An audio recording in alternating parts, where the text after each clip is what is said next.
Astro science channel வாயிலாக உலகெங்கும் வாழ்ந்து கொண்டிருக்கும் சகோதர சகோதரிகளுக்கு அன்பார்ந்த வணக்கங்கள் மற்றும் வாழ்த்துக்கள். இன்றைய பதிவு செப்டம்பர் மாத ராசி பலன்கள். முதலில் இந்த மாதத்துக்குரிய கிரக நிலைகளை பார்க்கலாம். சனி பகவான் வக்ரம் அடைந்து மீனமனையிலே அமர்ந்திருக்க போகிறார். குரு பகவான் மிதுனத்திலும் வீற்றிருக்க, செவ்வாய் பகவானுடைய பயிற்சியானது இந்த மாதம் நடக்க இருக்கிறது. எப்போ? செப்டம்பர் மாதம். சரியாக சொல்லப்போனால் இந்த செவ்வாயினுடைய பெயர்ச்சி 13/9/2025 அன்று கன்னி மனையிலிருந்து துலாம் மனைக்கு பயிற்சியாகிறது. அதே போல சுக்கிர பகவானும் கடகத்திலிருந்து சிம்மத்துக்கு பயிற்சியாகிறார் 15/9/2025. அதே போல் புதன் பகவான் சிம்மத்தில் இருக்கார் அல்லவா, தனது அந்தி நட்பு வீட்டில் அந்த புதன் பகவானும் பெயர்ச்சி அடைந்து கன்னி மனைக்கு உச்ச வீட்டில் போய் அமரப்போகிறார் 15/9/2025. அதே போல் ஆட்சி பலத்தோடு இருக்கக்கூடிய சூரிய பகவான் 17/9/2025 அன்று கன்னி மனைக்கு பயிற்சியாகிறார். இந்த ராகு பகவான் கும்பத்திலும் கேது பகவான் சிம்மத்திலும் வீற்றிருக்க போது. ஸோ இந்த செப்டம்பர் மாதத்தின் தொடக்கத்திலேயே சந்திர பகவான் மனோகாரகனான சந்திரன் தனுசு மனையில் இருக்குது. ஸோ இதுதான் இந்த மாதத்தினுடைய கிரகமைப்பு. இந்த கிரக அமைப்புகளை வைத்துக்கொண்டு இந்த செப்டம்பர் மாதம் என்ன நடக்க போகுது, என்ன மாதிரியான நல்ல விஷயங்கள் உங்களுக்கு கொடுக்க காத்து கொண்டிருக்கிறது என்பதை பற்றியும், இந்த மாதம் எந்த தெய்வ வழிபாடு வழிபட்டால் நமக்கு சிறப்பு என்பதை பற்றி இந்த பதிவில் நம்ம டீட்டெயிலாக பார்க்க போகிறோம். அதற்கு முன்னால் நம்முடைய சேனலை நீங்கள் ஃபர்ஸ்ட் டைம் பார்ப்பவர்கள் என்றால் மறக்காம சப்ஸ்கிரைப் பண்ணிக்கிங்க. கடகராசி அன்பர்களே, இந்த செப்டம்பர் மாதம் என்ன பலன் எப்படி இருக்கும் அப்படின்னு பார்க்கும் பொழுது, நிச்சயமாக இந்த மாதம் உங்களுடைய தன்னம்பிக்கை கொடுக்கக்கூடிய ஒரு நல்ல மாதமாக அமையும். ஏன் இதை ஸ்ட்ராங்காக சொல்கிறேன்னா, உங்கள் ராசியில் சுக்கிரன் என்கின்ற கிரகம் உட்கார்ந்துருக்கார். சுக்கிரன் என்கின்ற கிரகம் உங்களுக்கு யாருன்னா லாபத்தை தரக்கூடியவன், மன மகிழ்ச்சி சந்தோஷத்தை தரக்கூடியவன். அந்த சுக்கிரன் உங்கள் ராசியிலேயே இருக்கிறது கூடுதல் சிறப்பாகவும், இரண்டாம் அதிபதியாக இருக்கக்கூடிய சூரியன், தன்னம்பிக்கை காரக கிரகமான சூரியன் ஆட்சி பலத்தோட வலிமையாக இருக்கக்கூடிய இந்த மாதத்திலும், உங்களுக்கு யோகத்தை தரக்கூடிய ராஜ யோகத்தை தரக்கூடிய செவ்வாய் பகவான் உங்களுக்கு நல்ல, அதாவது 10ஆம் இடம் என்று சொல்லக்கூடிய தொழில் ஸ்தானத்தை பார்க்கறதுனாலையும் உங்களுக்கு மிகப்பெரிய யோகத்தை தரக்கூடிய, ஒரு உயர்வை தரக்கூடிய, மனதில் இருந்து வந்த அத்தனை கஷ்டங்களை போக்கிக் கொண்டு குழப்பங்களிலிருந்து தெளிவு கொடுத்து ஒரு வெற்றியை நோக்கி அடியெடுத்து வைக்கக்கூடிய ஒரு நல்ல மாதமாக இந்த செப்டம்பர் மாதம் நிச்சயமாக இந்த கடகத்துக்கு அமையும். இதில் எந்த மாற்று கருத்துமே கிடையாது. நல்ல செய்திகளை கொடுக்கும். இதுவரைக்கும் சந்தோஷமே அனுபவிக்காத, கடந்த 2 வருடங்கள் ஏதோ ஒரு வகையில் மனக்குழப்பங்கள், மன சிந்தனைகள், மனதால் சார்ந்த விஷயத்தில் சந்தோஷத்தை அடையாத இந்த கடகத்துக்கு இந்த மாதம் நிச்சயமாக ஒரு குட் நியூஸ், கண்டிப்பாக ஒரு நல்ல செய்தியை கொடுக்கக்கூடிய ஒரு மாதம் இந்த கடகத்துக்கு அமையப்பெறும். இதில் எந்த மாற்று கருத்து இல்லை. கணவன் மனைவிக்குள்ளே இருந்து வந்த பிரச்சனைகள் விலகும். நல்ல ஒரு அண்டர்ஸ்டாண்டிங் கண்டிப்பாக கொடுத்துருக்காது. ஏதோ ஒரு வகையில் ஒரு குறைபாடுகளோட, ஒரு கருத்து வேற்றுமைகளோடு இருக்கக்கூடிய உங்களுக்கு இப்போ விட்டு கொடுக்கக்கூடிய மனப்பாங்கு, நம்ம குடும்பம், நம்ம கணவன், நம்ம மனைவி அப்படின்னு சொல்லக்கூடிய பொதுநலத்தன்மை வரக்கூடிய அமைப்புகள், சமூகத்தில் ஒரு அந்தஸ்தோடு இருக்கக்கூடிய அமைப்புங்கிறது நிச்சயமாக உண்டுன்னு தான் சொல்லுவேன். என செவ்வாய் என்ற கிரகம் 4ஆம் இடம் என்று சொல்லக்கூடிய சுகஸ்தானத்தில் போய் அமர இருக்கிறது இந்த மாதம். ஏன்னா உங்களுக்கு யோகத்தை தரக்கூடிய 5 கூடியவன் பூர்வ புண்ணியஸ்தானத்தின் அதிபதி, பஞ்சமஸ்தானத்தின் அதிபதி, தொழில் ஸ்தானத்தின் அதிபதியாக இருக்கக்கூடிய அந்த செவ்வாய் பகவான் கடந்த சில மாதங்களாகவே பார்த்தீங்கன்னா நீச்சத்தன்மையிலும் கேதுவோடு இருந்து சில வகையில் பாதிக்கப்பட்டு இருந்து, உங்களுக்கு தொழில் ரீதியாகவும் சில பிரச்சனைகள் இருந்தது, பூர்வீக சார்ந்த விஷயத்திலும் சில தொந்தரவுகள் இருந்தது. இப்போ அது அத்தனையும் களைய போகிறது. 4ஆம் இடத்தில் வந்து அமருகின்ற செவ்வாய் எப்போ வந்து அமருகிறார்? 13/9/2025. நோட் பண்ணிக்கங்க. ஸோ அதிலிருந்து நீங்களாகவே இருக்க போறீர்கள். உயர்வை கொடுக்கக்கூடிய, தன்னம்பிக்கை கொடுக்கக்கூடிய, எழுச்சியை கொடுக்கக்கூடிய, வெற்றியை கொடுக்கக்கூடிய அமைப்பு உங்களுக்கு ஆரம்பிக்கிறது அப்படிங்கிறத ஸ்ட்ராங்கா சொல்லலாம். தனப்பிரச்சனை எல்லாம் அகலப்போகிறது. பொருளாதார பிரச்சனைகள், குறைபாடுகள் தீரப்போகிறது.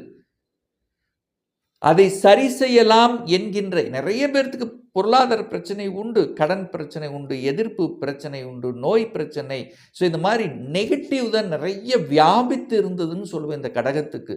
அந்த நெகட்டிவ்ல இருந்து இப்போ அப்படியே பாசிட்டிவை நோக்கி நகரக்கூடிய ஒரு நல்ல காலகட்டமாக இந்த செப்டம்பர் மாதம் முன்னிறுத்தும் உங்களுக்கு.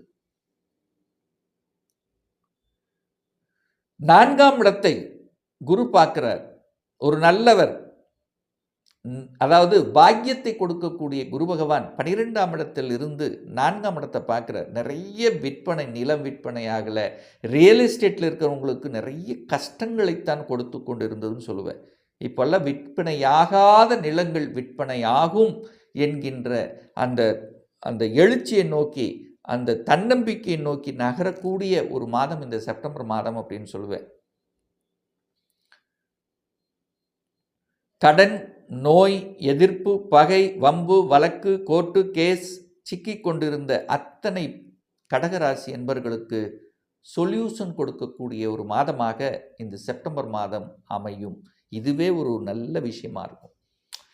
எதை நினைத்து கொண்டு வருத்தப்பட்டு கொண்டிருக்கிறீர்களோ அதற்கு சொல்யூஷன் கொடுக்கக்கூடிய ஒரு மாதம் இந்த செப்டம்பர் மாதம் அப்படின்னு நீங்கள் எடுத்துக்குங்க. பாசிட்டிவ் தான் நினைக்கணும். இது வரைக்கும் நெகட்டிவ் வியாபித்து கொண்டிருந்தது. இப்போ பாசிட்டிவ் நினைச்சு பாருங்க, நல்லதாக நடக்கும். நல்ல காலம் பிறந்து விட்டது இந்த கடகத்துக்கு அப்படின்னு சொல்லுவேன். வெளியூர், வெளி மாநிலம், அந்நிய தேசம், இதுக்கெல்லாம் முயற்சி எடுத்துட்டு இருக்கேன் சார், சக்சஸ் கொடுக்கல சார், இப்போ கொடுக்கும் சார். ஸோ வெளிநாடு, வெளி மாநிலம், அந்நிய தேசம், தூரதேச பிரயாணம் இதெல்லாம் சக்சஸ் கொடுக்கும். இம்போர்ட், எக்ஸ்போர்ட், இந்த மாதிரி வெளிநாடு சம்பந்தப்பட்ட துறை ரீதியில் இருக்கின்றவர்கள் அல்லது அதற்குள்ள என்ட்ரி ஆகணும் அப்படின்னு நினைத்து கொண்டிருக்கக்கூடிய அத்துணை கடகத்துக்கும் நல்ல செய்திகளை கொடுக்கக்கூடிய ஒரு அமைப்புள்ள மாதம் இந்த செப்டம்பர் மாதம். சுப விஷயங்கள், சுப காரியங்கள் நடக்கக்கூடிய ஒரு மாதம் அப்படின்னு எடுத்துக்கலாம். நிறைய பேருக்கு திருமணம் நடக்கல, திருமணம் தள்ளி போய் கொண்டே இருந்தது. அப்படி திருமணம் நடந்தாலும் ஒரு நல்ல விஷயம், நல்ல செய்திகள் காதுக்கு கிடைக்கல. திருமணம் சார்ந்த விஷயங்களாக இருக்கட்டும், குழந்தை பாக்கியம் சம்பந்தப்பட்ட விஷயமாக இருக்கட்டும், இதெல்லாமே உண்டு. நல்ல விஷயம் உண்டு, நல்ல செய்திகள் கிடைக்கும். காதலுக்குள்ள போய் நிறைய பேர் சிக்கிக்கொண்டு அந்த காதல் அப்படிங்கிற தன்மையில் ஒரு சிலருக்கு ரணகலமாக்க கூட இருந்திருக்கும். ஏண்டா நம்ம காதலுக்கு போனோம் அப்படிங்கிற மாதிரி. ஸோ அந்த மாதிரி இருக்கின்றவர்களுக்கெல்லாம் சொல்யூஷனை கொடுக்கக்கூடிய ஒரு மாதமாக இந்த செப்டம்பர் மாதம் அமையும், நிச்சயமாக அமையும். தொழில் உயர்வு, வேலை உயர்வு, உத்தியோக உயர்வு, இதெல்லாம் 2 வருஷமாக எனக்கு ப்ரமோஷன் வேணும், ஒரு இடமாற்றம் வேணும் நினைத்து கொண்டிருப்பவர்களுக்கு திடீரென்று இடமாற்றம், இதே ஒரு ஆனந்தத்தை கொடுக்கக்கூடிய அமைப்பு. ஒரு நல்ல விஷயம் உங்கள் குடும்பத்திலேயோ உங்களுக்கு ஒன்று நடந்த எவ்வளோ ஒரு பூரிப்பு இருக்கும், அந்த மாதிரி பூரிப்பு நிச்சயமாக இந்த கடகத்துக்கு உண்டுன்னு சொல்லுவேன். இந்த கவர்மெண்ட் எக்ஸாம் எழுதி எழுதி எழுதி எழுதி தோற்று போயிட்டோம். எக்ஸாம் எழுதி அரியர் விழுந்துருச்சு, ஏதோ ஒன்று நல்லாவே படிக்க முடியல, இப்போ படிச்சிருவீங்க, சக்ஸஸ் கொடுத்துரும். கவர்மெண்ட் எக்ஸாம் எழுதி கடந்த 2 வருடங்களாகவே செயல்படுத்த முடியாமல் இருக்கக்கூடிய கடகத்துக்கு இந்த செப்டம்பர்லிருந்து ஊக்கமும் தன்னம்பிக்கை கொடுத்து அதுக்குள்ள என்ட்ரியாக்கியே உங்களை விடும். அதனால் நீங்கள் கவலையே பட வேண்டாம் அப்படின்னு சொல்கிறேன். ஏன் இதை ஸ்ட்ராங்காக சொல்கிறேன்னா, 3ஆம் அதிபதி தைரிய வீரியத்தை கொடுக்கக்கூடிய ஒரு கிரகம் அப்படின்னா அது புதன் பகவான். அந்த புதன் பகவான் இந்த மாதம் ஆட்சி பலம், உச்ச பலம், மூல திரிகோணம் பலம் பெற்று வலிமையாக அமரப்போகிறார். பாக்கியஸ்தானத்தை பார்க்க போறார். அப்போ நிச்சயமாக தைரியத்தாலும் வீரியத்தாலும் உங்களுடைய மன தெம்பாலும் உங்களுடைய அந்த இதால், அதாவது என்ன சொல்கிறது, ஒரு ஸ்ட்ராங்கு கெப்பாசிட்டி கண்டிப்பாக வந்துடும். தோத்து கொண்டிருந்த உங்களுக்கு இப்போ ஜெயிக்க வந்துட்டீங்கன்னு அர்த்தம். அப்போது கடகத்துக்கு இனி வெற்றி மேல் வெற்றி தான் சொல்கிறேன். அப்போது நல்ல செய்திகளை கொடுக்கக்கூடிய ஒரு நல்ல செய்தி, உங்கள் மனசுக்கு இனிமையான செய்தி கொடுக்கக்கூடிய ஒரு நல்ல மாதமாக இந்த செப்டம்பர் மாதம் அமையும். ஒரு நல்ல பாக்கியம் கிடைக்கணும் அப்படின்னு இருக்கக்கூடியவர்களுக்கெல்லாம் ஒரு நல்ல தெய்வ வழிபாடாக, ஏன்னா 9ஆம் அதிபதி தான் பாக்யாதிபதியாக குரு வருவார். அந்த இடத்துல சனி பகவான் உட்கார்ந்துருக்கார். அப்போது அந்த குரு பகவானுடைய ஜெயந்தி இந்த 4/9/2025 வியாழக்கிழமை அன்னைக்கு தட்சிணாமூர்த்தி சென்று வழிபடுங்க, அல்லது நவகிரகத்தில் இருக்கக்கூடிய குரு பகவானை வழிபடுங்க, அல்லது ஏதாவது ஒரு குரு ஸ்தலத்துக்கு சென்று வழிபடுங்க. உங்களுக்கு உண்மையாகவே ஒரு நல்ல பாக்கியம் கிடைக்கும். அதில் எந்த மாற்று கருத்தும் இல்லை. அதே போல் இந்த மாதம் உங்களுக்கு ராஜயோகத்தை தரக்கூடிய ஒரு கிரகம் செவ்வாய் பகவான். இந்த கடகராசி அன்பர்கள் வழிபடக்கூடிய ஒரு தெய்வம் அப்படின்னாலே, யாரை வழிபடுறீங்களோ இல்லையோ, முருகப்பெருமான் செவ்வாய் ராஜயோகத்தை தரக்கூடிய 5க்குரியவனும் 10க்குரியவன் தான் செவ்வாய். ஸோ அவரை கெட்டியாக வழிபடுங்கள்.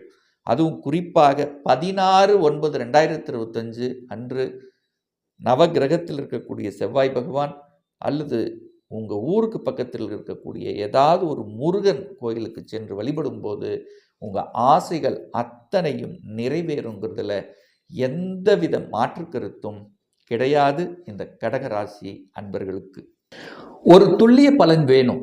நம்முடைய ஜாதகத்தில் கிரகங்கள் எப்படி இருக்கு, என்ன ஆதிபத்தியம் பெற்றிருக்கு, எந்த டிகிரியில் அமர்ந்திருக்கு, இப்போ நடப்பு தசாநாதன், புத்திநாதன், அந்தரநாதன், சூட்சமநாதன் எப்படி இருக்கு என்பதை பொறுத்து நீங்கள் கேட்கக்கூடிய எந்த கேள்வியாக இருந்தாலும் சரி, இந்த வருடம் 2025 சொந்த தொழில் செய்வதற்கான கொடுப்பினை இருக்கா, அப்படி இருக்கக்கூடிய பட்சத்தில் எப்போ நம்ம சொந்த தொழில் செய்யலாம், அப்போ விதியில் சொந்த தொழில் இருக்கா, இல்லை வேலை செய்யக்கூடிய அமைப்பு இருக்கா, திருமணம் தடைப்பட்டு கொண்டே இருக்கு, எப்போ தான் நமக்கு திருமணம் நடக்கும், லேட்டாக நடக்குமா இல்லை குயிக்காக நடக்குமா, ஸோ இந்த திருமணத்தை பற்றிய அத்தனை விஷயங்களும், என்ன கோர்ஸ் எடுத்து படித்தா நமக்கு ஃப்யூச்சர் நன்றாக இருக்கும், எப்போ நமக்கு ப்ரமோஷன் கிடைக்கும், எப்போ குழந்தை பாக்கியம் கிடைக்கும், எப்போ நான் வீடு கட்டுவேன், ஸோ இது போன்ற கேள்விகளுக்கு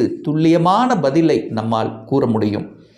ஒரு பர்சனல் கன்சல்டேஷன் எடுத்துக்கணும், ஒரு சுய ஜாதகம் பார்க்கணும் என்று விருப்பமுடைய அன்பர்கள் டிஸ்பிளே தெரியக்கூடிய நம்பருக்கு வாட்ஸ்அப் மூலமாகவோ ஃபோன் கால் மூலமாகவோ தொடர்பு கொண்டு நேரடியாகவோ அல்லது ஆன்லைன் மூலமாகவோ கன்சல்டேஷன் எடுத்துக்கலாம்.